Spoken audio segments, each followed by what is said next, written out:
जिंदगी सबके लिए बराबर थोड़ी ही होती है। मां बाप ने रखा नहीं, कॉलेज में रहा नहीं, कंपनी वालों ने रहने नहीं दिया, फिर भी अपनी जिंदगी से 10 साल आगे के इनोवेशन हमेशा किए। नमस्कार, मैं Vivek Bindra, founder and CEO बड़ा बिजनेस.com। आज बात करूंगा imaginative, futuristic, radical innovator Steve jobs के बारे में, जिसको फोर्ब्स ने वर्ल्ड्स मोस्ट वैल्यूएबल ब्रांड का खिताब दिया। स्टीव जॉब्स पे ऐसी फिलॉसफी 1970s में बोल दिया था कि मैं पर्सनल कंप्यूटर हर घर में पहुंचा दूंगा। उस समय लोगों ने विश्वास नहीं किया। ये ऐसा ही है जैसे मैं बोलूं थोड़े दिनों के बाद हर एक के पास में अपना हेली ड्रोन होगा, यानी कि पर्सनल हेली ड्रोन, हेलीकॉप्टर जैसा ड्रोन, आप उसी मोड़ के जाओगे। हो सकता है मैं आपको बोलूं कि थोड़े दिनों के बाद पेन, डायरी, ये सब म्यूजियम में रखे जाएंगे, क्योंकि स्मार्ट हाउस, स्मार्टफोन इतना स्मार्ट हो चुका होगा कि लोग स्मार्टफोन भी यूज नहीं करेंगे। हर घर के अंदर पर्सनल रोबोट्स होंगे। ये सब आगे की बातें हैं, आज इन पर लोग विश्वास नहीं करेंगे। ऐसे ये रेडिकल इनोवेटर थे, खुद के पास ना टेक्निकल स्किल थे, ना मैनेजरियल स्किल थे, ना इनके पास पैसा था। फिर भी स्टीव जॉब्स एक ऐसे व्यक्ति जिसको माता पिता ने रखा नहीं, अब्दुल जंदाली, एक मुसलमान व्यक्ति जो उनके पिता थे, जोआन, इनकी मां अमेरिकन थी, लेकिन क्योंकि वो शादीशुदा नहीं थे, इमिग्रेंट्स थे, बहुत छोटे थे, 22 साल के थे, तो बच्चे की रिस्पॉन्सिबिलिटी नहीं ले सकते थे, इसलिए इनको अडॉप्शन के लिए दे दिया। एक वर्किंग कपल पॉल जॉब्स और क्लारा जॉब्स ने इनको बाद में अडॉप्ट किया। छोटी उम्र से ही ये पावर, पोटेंशियल और पॉसिबिलिटी कंप्यूटर की समझ चुके थे। इतने बुद्धिमान थे कि बच्चों को इनको टीचर ने बचपन में ही बोलना शुरू कर दिया कि स्किप कर दो भैया, ग्रेड आगे चलोगे, तुम 2 क्लास 3 क्लास आगे जंप मार लो, इतने बुद्धिमान हो। 10 बातें बताऊंगा स्टीव जॉब्स की, जिसने स्टीव जॉब्स को इतना सफल बनाया। पहली strategy, higher orbit. Higher orbit क्या होता है?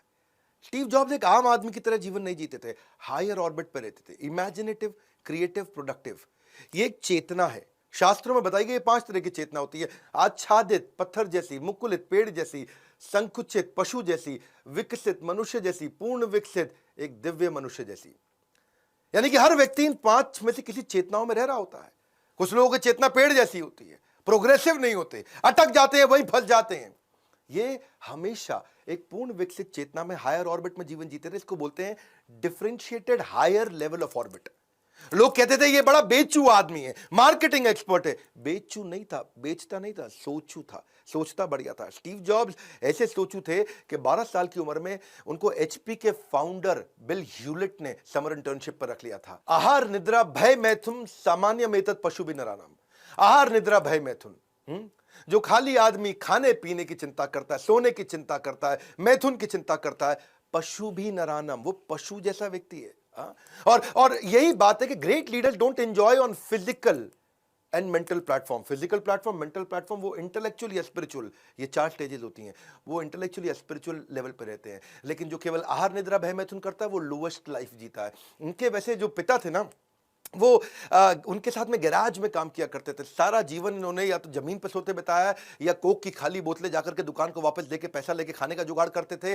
कई किलोमीटर ट्रैवल करके पैदल इस्कॉन में जाकर के फ्री का भोजन, इस्कॉन जानते हैं ना, हरे कृष्णा मंदिर, वहां फ्री का भोजन खाया करते थे। चेतना ऐसी हो गई, उसी कारण दिव्य चेतना। इंडिया आए ये, इन्होंने क्या किया, वहां पे गेमिंग, जो वीडियो गेम होती है उस कंपनी में नौकरी करते थे, पैसा बचा करके इंडिया पहुंचे, अपने गुरु की तलाश में आए, बाबा नीम करोरी के आश्रम में गए। तब तक बाबा नीम करोरी का देहांत हो चुका था। उसके बाद उन्होंने जैन और बुद्धिज्म को प्रैक्टिस किया। 7 महीने इंडिया में घूमे, बसों में दिल्ली, उत्तर प्रदेश, हिमाचल प्रदेश घूमते रहे। नॉन वेजिटेरियन छोड़ दिया, फ्रूटेरियन बन गए, खाली फ्रूट्स खाया करते थे। हेड शेव करके शिखा रख ली, ट्रेडिशनल इंडियन कपड़े, धोती कुर्ता, कुर्ता पजामा पहन के रहते थे। और स्टीव वॉजनियाक को के साथ इन्होंने अपनी फिर पार्टनरशिप की। वापस जब अमेरिका गए, शुरुआत करी, बहुत छोटी शुरुआत करी, क्योंकि इंटेलेक्चुअल और स्पिरिचुअल प्लेटफॉर्म पे थे।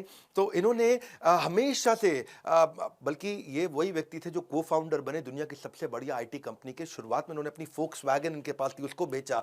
इनके पार्टनर ने अपना कैलकुलेटर बेचा। उसके बाद उन्होंने शुरुआत करी, अंडरवेयर में ही कस्टमर से मिलते थे नंगे पांव, पैसा नहीं था कपड़े पहनने का। लेकिन 1981 आते आते इन्होंने रिकॉर्ड तोड़ दिए जब इन्होंने आईपीओ लॉन्च किया अमेरिका के अंदर एप्पल का। 1983 में ये अमेरिका के 500 सबसे अमीर आदमियों में आ चुके थे। यानी कि जब ये 23 साल के थे तो $1 मिलियन, 24 साल के थे तो $10 मिलियन, और 25 साल की उम्र तक $100 मिलियन कमा चुके थे। फोर्ब्स ने इनको यंगेस्ट रिचेस्ट लोगों की लिस्ट में डाल दिया। लेकिन 1983 में ये जॉन स्कली से मिले। ये जॉन स्कली की कहानी सुनिए। जॉन स्कली को इन्होंने पूछा, पेप्सी के सीईओ थे, भैया जॉन स्कली, तो जिंदगी भर चीनी का पानी बेचता रहेगा या दुनिया बदलना चाहता है? अगर चीनी का पानी बेचना तो जिंदगी भर, तो जा पेप्सी में ही काम कर, वहीं का सीईओ रहे। पर दुनिया बदलना है तो एप्पल में आ जा। जॉन स्कली बोला, एप्पल में आऊंगा, मुझे दुनिया बदलनी है। वही जॉन स्कली जब एप्पल में आया, 2 साल के बाद उसी बोर्ड के अंदर अपनी ताकत को बढ़ा के बोर्ड को अपने साथ लेकर उन्होंने स्टीव जॉब्स को बाहर निकाल दिया। बहरहाल स्टीव जॉब्स की स्पिरिचुअल स्ट्रेंथ थी, इतने बड़े सेटबैक से भी उन्होंने बाउंस बैक किया और ऐसा बाउंस बैक किया कि आने वाले समय में वापस एप्पल गया और उनके पांव छू के स्टीव जॉब्स को फिर लेकर के आया। 2001 में उन्होंने आईपॉड बनाया, 2007 में आईफोन बनाया और 2010 में उन्होंने आईपैड भी तैयार किया। एनीवे, दूसरी स्ट्रैटेजी 10 बताऊंगा, बहुत पावरफुल। दूसरी है नीटनेस इंपैक्ट परफॉर्मेंस। इनके पिता जो थे ना, वो गैराज के मैकेनिक थे, साधारण मैकेनिक थे और उनको मशीन्स बहुत पसंद थी। ये भी पिता के साथ रहा करते थे, जो उनके पॉल, इनके पिता का नाम था, और वो हर चीज अपने हाथ से कुछ भी बना लिया करते थे। तो एक दिन वो कुछ फर्नीचर बना रहे थे और फर्नीचर जो दीवार को लगना था उसमें पीछे की साइड पे वो नया सुंदर माइका लगा रहे थे, brand new high quality mica लगा रहे थे।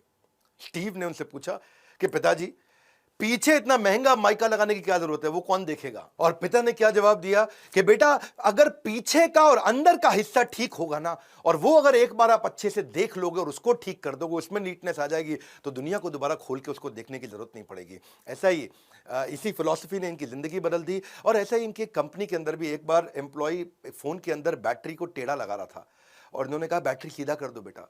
तो उसने कहा कि भैया, बैटरी टेढ़ी है सीधी, अंदर खोल के कौन देखेगा? तभी स्टीव जॉब्स ने कहा, अंदर खोल के अभी देख लोगे तो फोन इतना बढ़िया बनेगा, दोबारा खोल के किसी को देखने की जरूरत नहीं पड़ेगी। तो नीटनेस से ही परफेक्शन आता है। जिंदगी सबके लिए